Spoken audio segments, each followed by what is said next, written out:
dove window, it somehow captures their attention immediately and shines that we're here.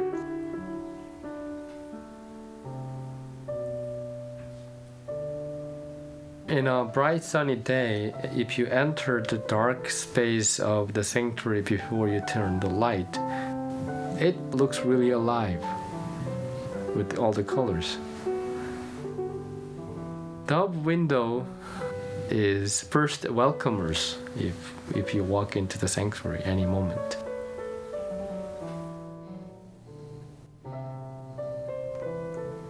The first time we came here, I walked in this building, I was just like stunned. But it's such a beautiful window. And it touches you as a thing of truth and beauty.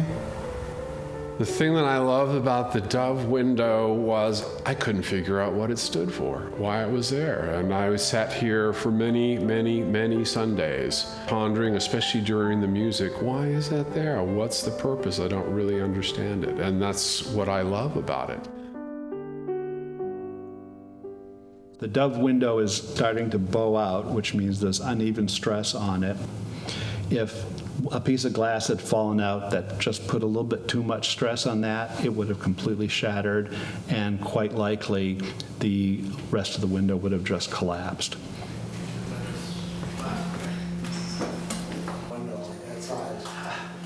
I'm Ariana McCow. I am a stained glass conservator and owner of Nzilani Glass Conservation. The dove window needs to come out, be assessed completely in the studio, and probably completely rebuilt.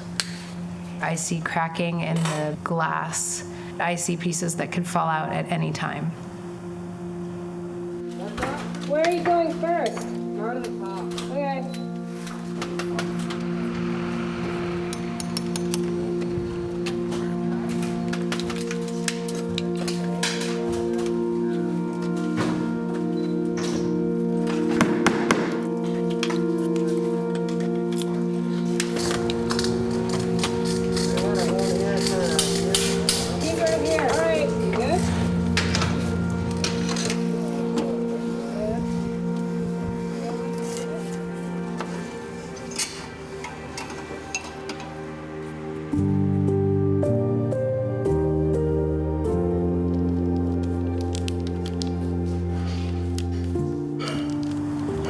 Taking a window out, I think, wow, it's really amazing and it's so bright. And then we take it down and it kind of loses its power.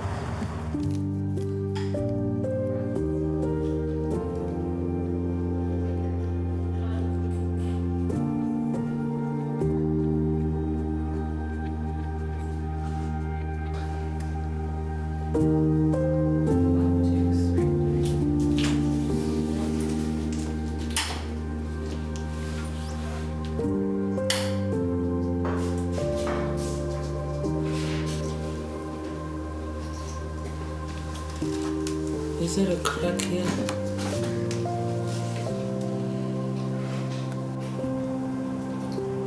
Yep.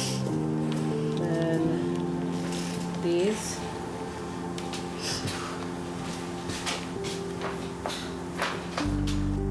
There are these specific pieces of glass that you can see that when the glass was originally made, the glass was unstable.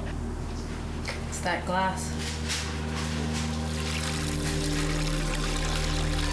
I was saddened but not surprised that there was so much damage in the blue glass.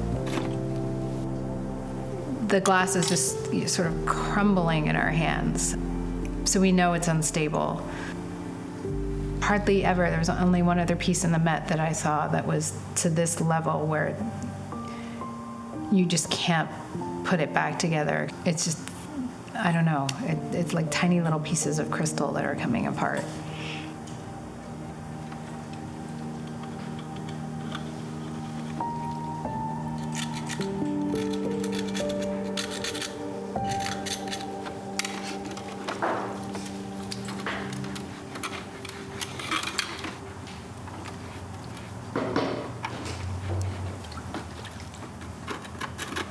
Every piece that comes into the studio is different. it's kind of like time traveling, right? You really have to respect the existing piece of art. So you're preserving the artist, who you probably don't know, their design interpretation and their vision. So you really have to take your artistic intent and your artistic drive and put it on the side and try to match the hand of someone who probably didn't leave any documents, didn't say what kind of brushes they used, what kind of paints they used, where their glass was sourced, how the glass was made. So you have to match all of that, just inferring from what you see. This way, here, this way. Yeah. Well, we can do the other way, like that.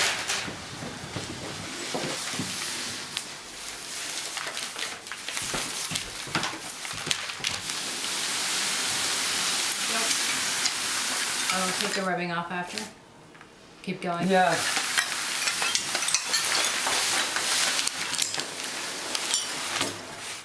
With every restoration, I'm sure you have all these questions, like, you know, what to do, and I'm just fascinated about the process of, Right.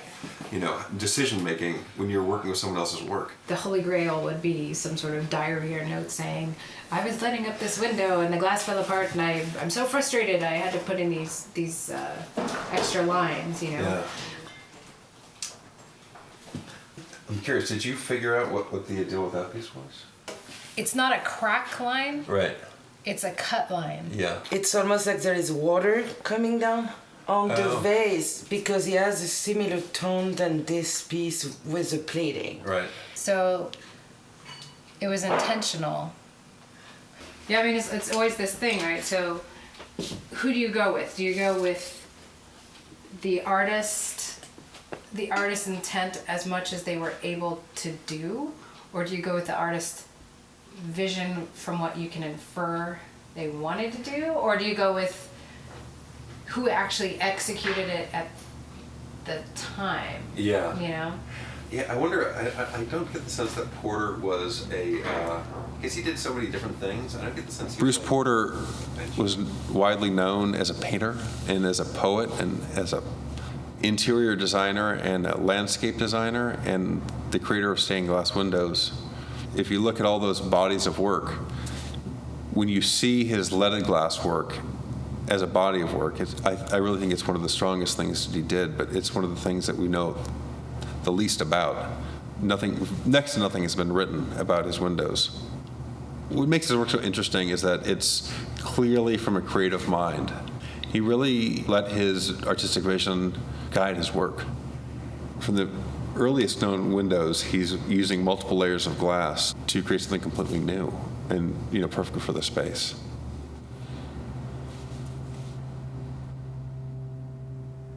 So if this was going into a museum where we could control the Windows environment completely, and maybe it would just be a study piece, so it would never be displayed upright, it would always be viewed flat, I would never choose to replace this much glass.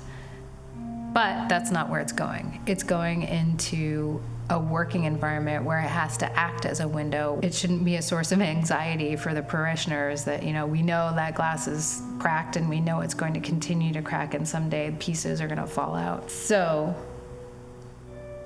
it sits okay with me that we're replacing so many pieces of glass.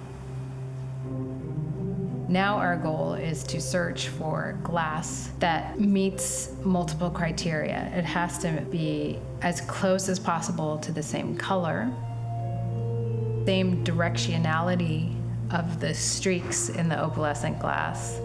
It also has to have the same texture as the original. Is it flat? Does it have a little bit of wave in it? Is it very ripply?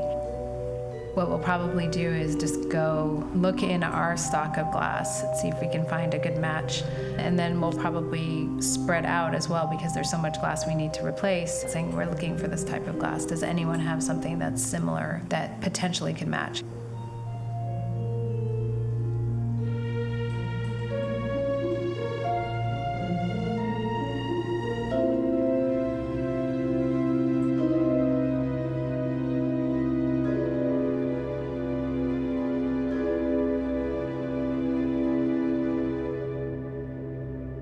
Same thing. This is sandwich.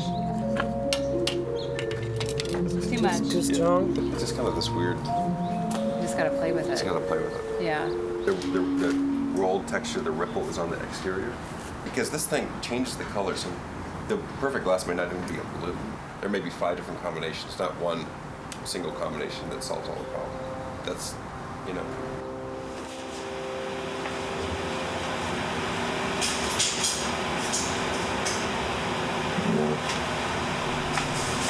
It's a dilemma. Always the things you think will be easy or hard, and things that you're preparing for that usually, well, not always, but often the things that you think will be fluid are not so fluid. When we remove the dove window, there's going to be a big hole in the wall to the outside world. So what we decided to do is to make a photographic replica of the window.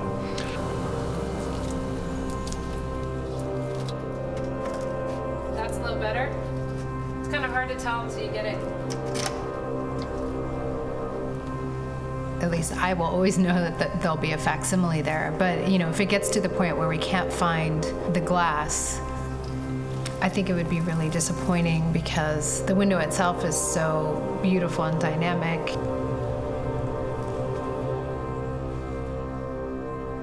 Especially with glass as complex as what was in the original Dove window, you know, we don't know for sure where the glass came from, but that stuff is just not around. But to get these unusual colors with this weird ripple, has a slight opalescence and a very muted color, it may exist, but I can't imagine. I would not know where to start, unlike any other ripple glass I've ever seen. And then we painstakingly went through every single piece of glass that we had to replace. Looked at it on a light table, looked at it in natural light, then looked at it in relationship to the rest of the pieces that were surrounding it. Ariana's approach was to understand the color and the character of the glass and then match that. And our compromise was to use some pieces of glass that were heads and then plate them with thin glass just to bring the tone back down to what we actually wanted. Oh, is it too fast? Yeah, like that. That's pretty magical. Yeah, that's pretty good. Yeah. Wow. So. And it ended up being glass that he had acquired from another studio that went out of business. I wonder what you're doing. It's your glass. Maybe you should cut it. Yeah, I'm fine with that. It was kind of nerve-wracking at a certain point Getting around this is going to be very challenging, so I think I should cut this. where we found one of the larger pieces that we had to replace, and we only had one shot at cutting the glass.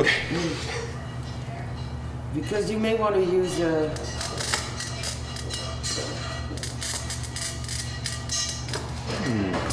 one maybe.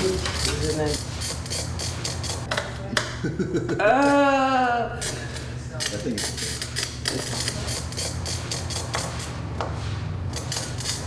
Jaga.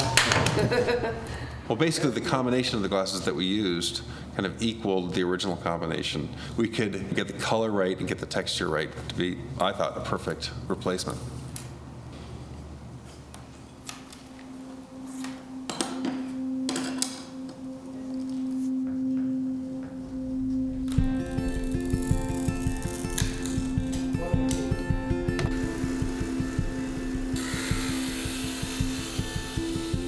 The three of us all decided on each piece of glass that had the Porter intent. On top of that were just subtle tonalities to either push the glass we chose to more green or more blue. It's really hard to describe. It's just sort of very visceral.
let gravity. Okay. So we're gonna put it flat on the sources.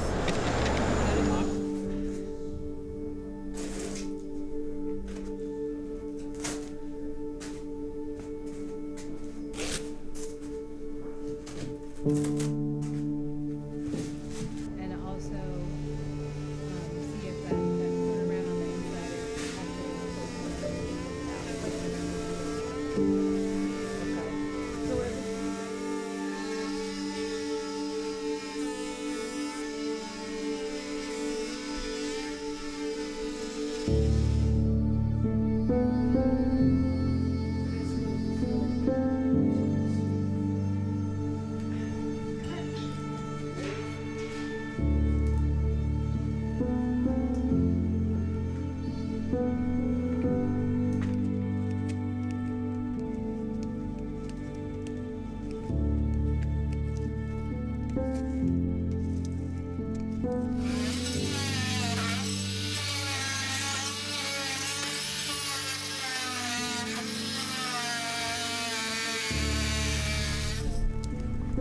It's my favorite part, the little fill. The little The fill. little fill. Oh. You could have easily done it with lead, and yet you didn't. Oh yeah, I put glass wherever I could. Go straight, you want to change your mind? Yeah.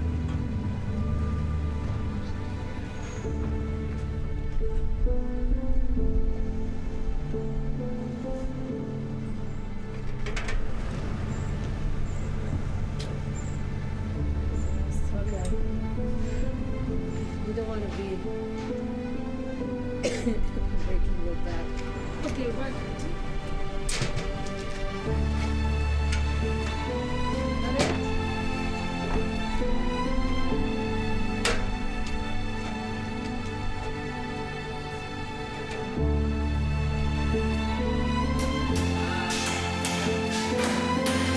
Beautiful. Okay, I'm feeling it. This time is time.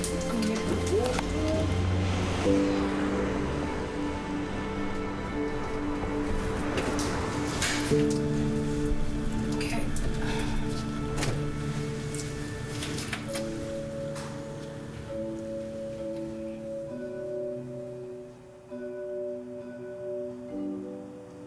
I strive to find people who have the passion for every single step, even if it's not really fun, but they know every single step is important to the whole. I'm really pleased with the way the window turned out. Being able to find the glass in a way that it seems really cohesive with the original, I think that's pretty extraordinary. Every action was done with thoughtfulness. No decision was flippant. It was all circling back to what we thought he would have wanted to the best of our knowledge that we had available to us. So I hope he would feel excited that his window has had a new breath of life put into it, and it's going to last a lot longer than it would have. The church and people at large will now be able to appreciate it for years to come.